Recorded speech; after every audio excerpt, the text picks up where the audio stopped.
I always say, it's like, whoever would have imagined in my craziest, wildest dreams that this little Dutch boy could create such a ruckus.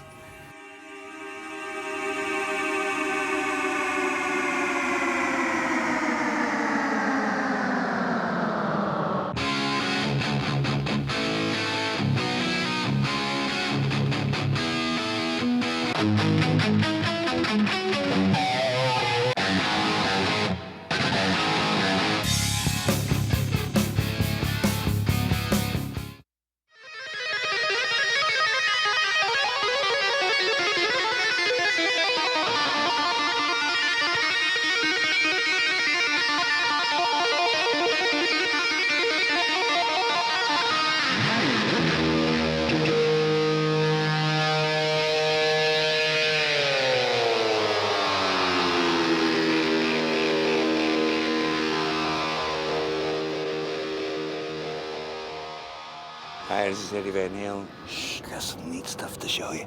Follow me. Here it is. The replica. Some people call it Frankenstein. I call it my baby. People have a lot of questions, and the guitar's always been a source of fascination. Kind of an enigma. Yeah, yeah. It's the same damn guitar as on the first record when it was black and white. People don't think about that. You know? No, a lot of people don't know. There's a black and white and a black, red, white one. But it's the same guitar. Yeah. It's a fascinating subject. It's a fascinating guitar because it just, people are crazy about it. I know. I have a couple questions that I want to ask you and sort of give people an insight. When did you build this guitar? Oh, 74, I think? Mm-hmm. Something like that. Oh, I was looking to, if you notice in old pictures, it had a Gibson sticker on it. Yeah, I've seen those pictures. And I don't know where I got that sticker, but that was the perfect thing because what I was trying to do was cross-pollinate a Gibson with a Fender. Mm-hmm. Because I loved the vibrato bar. And this was way before Floyd. Oh, yeah. Yeah. And, oh man, if I go into detail about how I used to keep that damn thing in tune, that would be a whole nother film. You know, at the time, nobody built their own guitars. What made you want? I didn't have the money, and the guitar that I wanted to play did not exist. It was that simple. Right. Yeah. There's actually Boogie Bodies who supplied Charvel with the body and the neck. And I go out there, they were out, San Dimas way. I'll never forget, there's a body laying at the bottom. I'm going, what are these? And I go, oh, those are seconds. And I didn't know what that meant. They were raw, unfinished, just stacked up? It's just a piece of wood, but they called them seconds. I'm going, oh, so that means they're next in line to be manufactured. No, that means they got a knot in the wood. Cosmetically, they were not attractive. I'm going, well, I'll take one of those because I don't care if it's got a knot in it, Right. And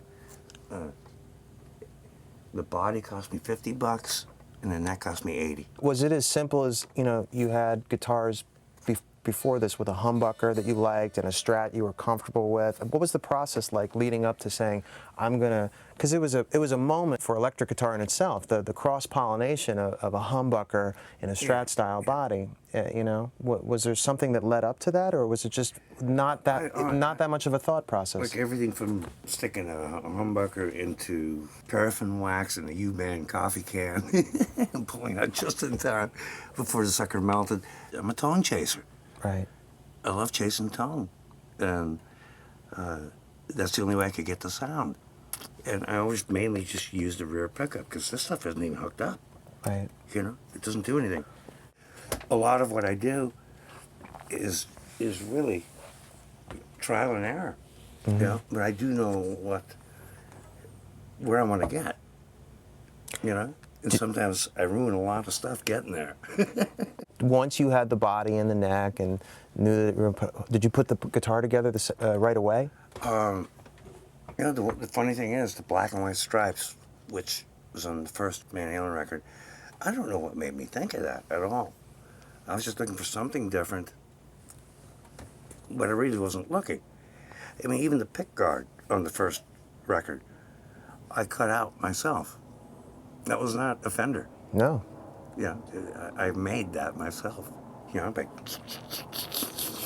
with a pair of scissors and a soldering iron just to get the edges smooth.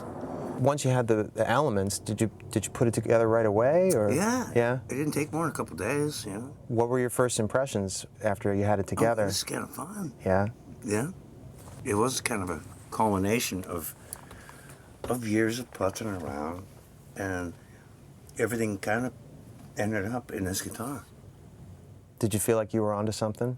Yeah. Well, I mean, for me, I wasn't looking for anything to sell or to please other people. There's just nothing was out there that I wanted, and that was my motivation, basically. Okay, I want something I want that works for me. Using No locking nut. no locking nut. The whole first record, yeah. Stock Fender I did tremolo. with this guitar with no Floyd Rose, you know, no Yep. locking nut.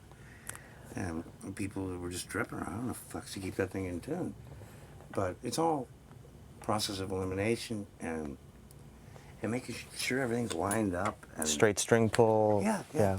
And I used to even take the guitar string through the block in the back, and with every turn, I would hold the string and turn it with it. So that the string Yeah. didn't twist. So, exactly. And straight, smooth, and I used to put it through the tuning peg and wind it up, not down. So that it was straight To the into the hole, peg yeah. instead of And so, break angle. If you look at old stuff, I always have to keep my hand there, because if you hit the string too hard, it would pop out of the nut. And I put 3-in-1 oil in the brass nut, and the grooves were bigger than they were supposed to be, but that's the only way it would slip and slide, kind of like a Mazzola party. You know? tricked it out. Yeah. But tricked it out for myself. Right, for performance. But you Yeah. figured a way Yeah. to tweak and trick it out. Well, you know me well enough that I trick everything out. To your spec, to what Yeah. works for you. Whatever works for me. Do you remember what inspired you to paint the stripes? I don't have a clue. It just happened. Yeah. I just took. I'm going, okay, it needs paint, and for some reason I just grabbed masking tape, and I just started rolling it around on it, and then I painted it black first, and then I taped it for some reason, I don't know, and put tape on it, and then I spray painted it white, and I took the tape off, and then I used rubbing compound to smooth it out.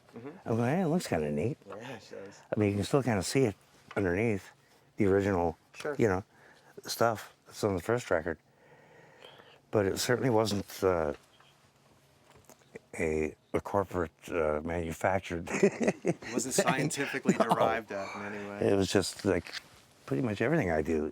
It's kind of a mistake, you know. The guitar, black and white, is super famous, but the guitar with the I almost wish I know. top coat of red See, that's what's funny. is even more famous. I know. And every time I look at it, I go, God, I wish I would have left it black and white with the pickguard. But then again, this is more famous. It took on a life of its own. Yeah, You it's know what I mean? beyond. Yeah, It's beyond it. it just took on a life of its own. How soon after the black and white coat? Because I'm pretty sure you did the first tour black and white with it black and white. Black and white, Where yes. did the red coat come into play? After Yellow and Black. The yellow and black strap. Oh, I hassled with that guitar forever, man. The yellow and black strap. The original Yellow and Black that we buried Dimebag with. Yeah. Yeah, because that was the real one. Oh yeah. You know. Rest in peace, Dimebag. So that's when I went back to this guitar. Because it just sounded better, felt Yeah. better, did what you wanted it to do. And I said, okay, let me change it up a little bit, you know. So this is the original guitar. Let me grab the replica real Yeah. quick. This is gonna blow your mind. It's something I've always wanted to do. This is the shit. You know what I mean?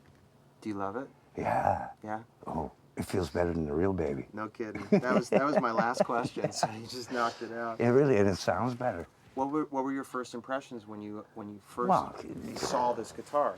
Come on.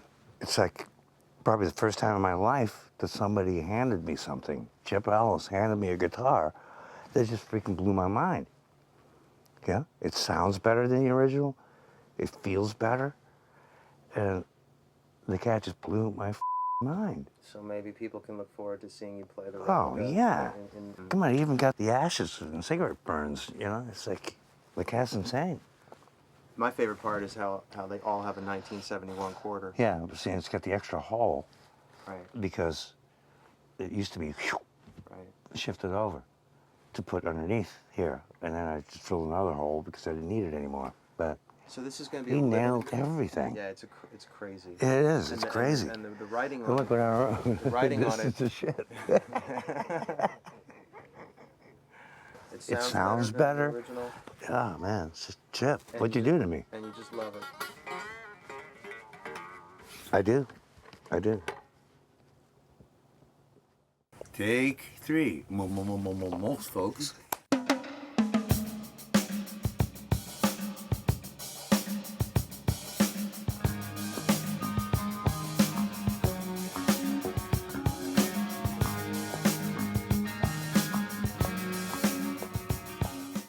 So I want to introduce everybody to the man responsible for this amazing recreation of Ed's most famous #1 baby guitar, and that is Chip Ellis. Chip is a guitar builder for Fender Musical Instruments, the parent company to the EVH Guitar Company. He's done an amazing job, and I thought it'd be really good to get insight from Chip's perspective on the guitar. If you don't mind, I'm going to pepper you with some questions. And Please do. How did you come into this project? Well, the project came down the pipeline, and I was the only one at Jackson and Charvel that had done any relic guitars, so I snatched it up before anybody else could get their hands on it, and just did my thing. Yeah. Really got into it. So. Yeah.